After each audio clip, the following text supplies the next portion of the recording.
Hey guys, how are you? I hope आप सभी अच्छे से होंगे। तो आज अपने एमसीक्यूज़ की सीरीज़ को आगे बढ़ाते हुए आज क्वेश्चन नंबर 21 से आगे स्टार्ट करते हैं। तो क्वेश्चन नंबर 21 है, who is the father of sociology? Father of sociology कौन है? ऑप्शन ए है अगस्त कॉमेट, बी है मैक्स वेबर, ऑप्शन सी है टैलकॉट पर्सन और ऑप्शन डी है कार्ल मार्क्स। तो जो इसका राइट आंसर है वो है ऑप्शन ए, अगस्त कॉमेट। अगस्त कॉमेट को हम फादर ऑफ सोशियोलॉजी बोलते हैं। Question number 22, legitimation crisis of Habermas happen when? Legitimation crisis कब होती है अकॉर्डिंग टू हैबरमास? ऑप्शन है democratic state turn into totemism, जब डेमोक्रेटिक स्टेट है जो वो टोटमिज्म में कन्वर्ट होती है। ऑप्शन बी है state fail to be techno managers in capitalist society, state जब किसी काम के लिए फेल हो जाती है, उनका टेक्नोलॉजी जो मैनेजमेंट रहता है वो उसमें अगर फेल हो जाती है तब लेजिटिमेशन क्राइसिस आते हैं। या फिर ऑप्शन सी है when there is an usurpations of state power, जब भी कोई स्टेट बाय फोर्स किसी भी चीज़ को अपनाने की कोशिश करती है या अपना जो एक्स्ट्रा फोर्स है वो लगाती है, तब लेजिटिमेशन क्राइसिस आता है। या फिर ऑप्शन डी है none of the above. Legitimation crisis कब आता है गाइस? जब भी कोई ऑर्गेनाइजेशन या इंस्टीट्यूशन कोई भी चीज़ जो कोई पर्टिकुलरली काम के लिए सेटअप किया हो और जब वो उस काम को अच्छे से ना करे तो उसके अगेंस्ट में जो भी ऑर्गेनाइजेशन या जो भी लोग उसके अगेंस्ट में आवाज़ उठाते हैं तो उसको हम लेजिटिमेशन क्राइसिस बोलते हैं। तो जो इसका राइट आंसर है वो है option B, the state fail to be techno manager in capitalist society, जब स्टेट फेल हो जाती है अपने वर्क को अच्छे से करने में।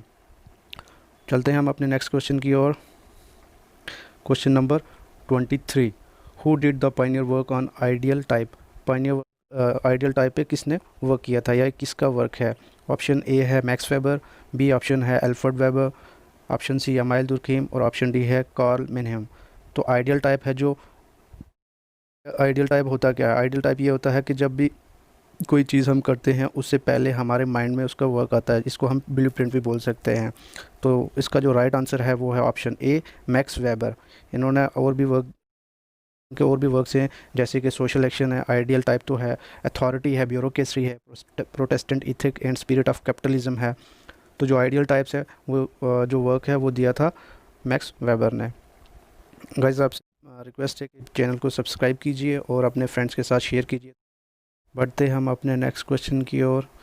Question number 24, who wrote the book ideology and utopia? Ideology and utopia जो बुक्स हैं वो किसने दी थी? ऑप्शन से ए है Destutt de Tracy, option B है कार्ल मार्क्स, सी ऑप्शन है कार्ल मेनहेम और ऑप्शन डी है मैक्स वेबर। ये जो दो बुक्स हैं ये किसने लिखा था? इन बुक्स को किसने लिखा था? जो राइट आंसर है वो है ऑप्शन सी, कार्ल मेनहेम। जी हाँ, ये जो बुक्स हैं जो वो लिखी हैं कार्ल मेनहेम ने। नेक्स्ट क्वेश्चन है question number 25, who propounded the theory of demographic translation? Demographic translation की जो थ्योरी है वो किसने दी थी? तो ऑप्शन ए है मॉरिस गेंसबर्ग, बी है टी आर माल्थus, सी है Warren S Thompson and option D है रिचर्ड। देखिए गाइस, जो डेमोग्राफिक ट्रांसलेशन थ्योरी है उसका वर्क क्या है, ये फाइंड आउट करता है birth rate and death rate में, उसके बीच में वेरिएशंस कैसे आते हैं उसके ऊपर स्टडी होती है। और इसमें ये कोई इस थ्योरी के कुछ 4 स्टेजेस हैं, जैसे pre industrial, industrial, post industrial. उसमें जब प्री इंडस्ट्रियल वहाँ पे बर्थ रेट और डेथ रेट स्टेबल था।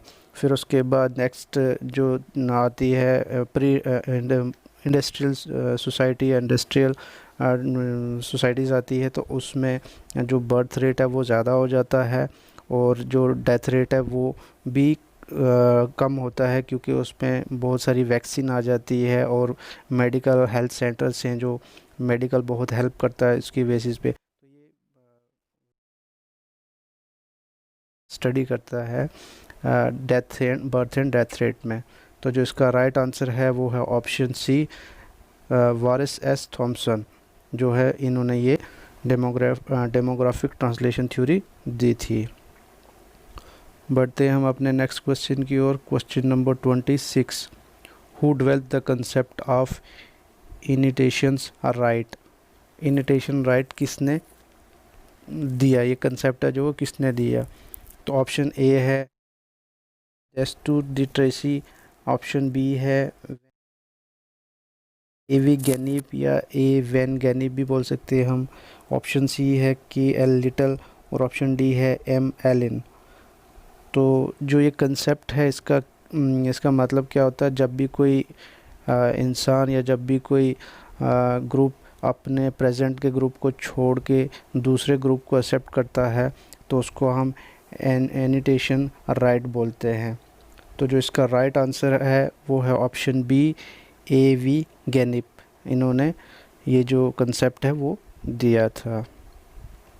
गाइस आगे बढ़ने से पहले मैं आपसे रिक्वेस्ट करता हूँ कि वीडियो को एंड तक देखिए।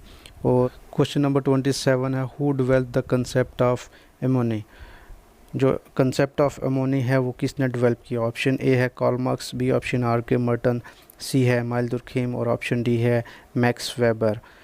तो गाइस जो एमोनी है वो है सुसाइड का एक टाइप है जो कि किसने दिया था, एमाइल दुर्खीम ने। तो इसका राइट आंसर है जो है वो है ऑप्शन सी एमाइल दुर्खीम। आगे बढ़ते हैं अपने नेक्स्ट क्वेश्चन की ओर। Question number 28, according to Durkheim which suicide is characteristics of modern societies.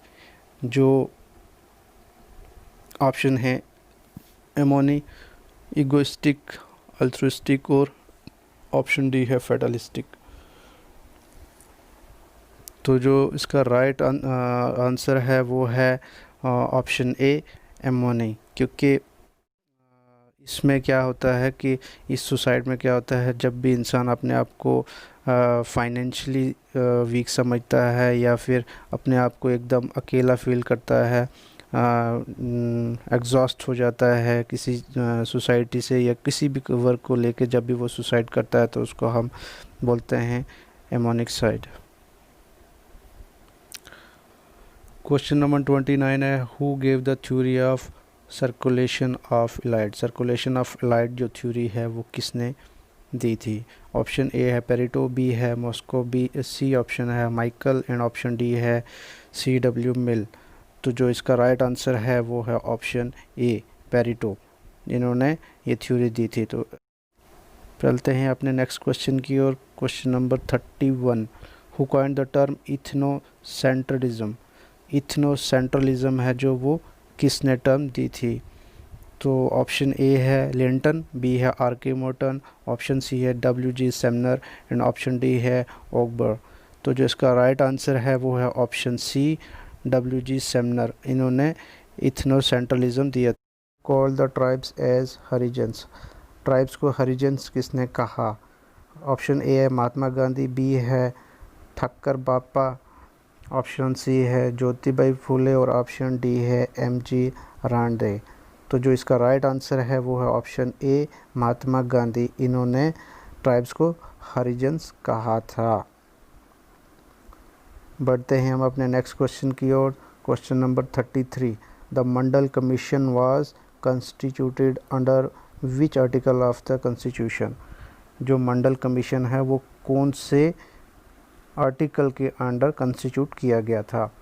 तो ऑप्शन ए है आर्टिकल 340, बी है आर्टिकल 335, ऑप्शन सी है 275 आर्टिकल, ऑप्शन डी है आर्टिकल 164। तो जो राइट आंसर है वो है ऑप्शन ए 340 आर्टिकल, इसके अंडर मंडल कमीशन को कंस्टिट्यूट किया गया था। क्वेश्चन नंबर 34 है, according to Max Weber the smallest unit to which sociological analysis is apply is. Max Weber के अकॉर्डिंग सबसे छोटा यूनिट कौन सा है। सोशोलॉजिकल एनालिसिस किसके ऊपर अप्लाई होता है। ऑप्शन ए है सोसाइटी, बी है सोशल रिलेशनशिप, ऑप्शन सी है social fact and D option है द इंडिविजुअल। सबसे छोटा यूनिट सोशोलॉजिकल एनालिसिस के लिए तो वो है राइट, उसका जो राइट आंसर है वो है option C the social act है, जो सबसे स्मॉलेस्ट यूनिट है according to Max Weber. Question number 35 है, the largest unit with which sociology is ordinary concern is. सबसे बड़ा यूनिट सोशोलॉजी में जिसके साथ सोसाइटी में कौन सा है जिसके साथ सोशोलॉजी कंसर्न रहती है, जिसको सोशोलॉजी स्टडी करती है।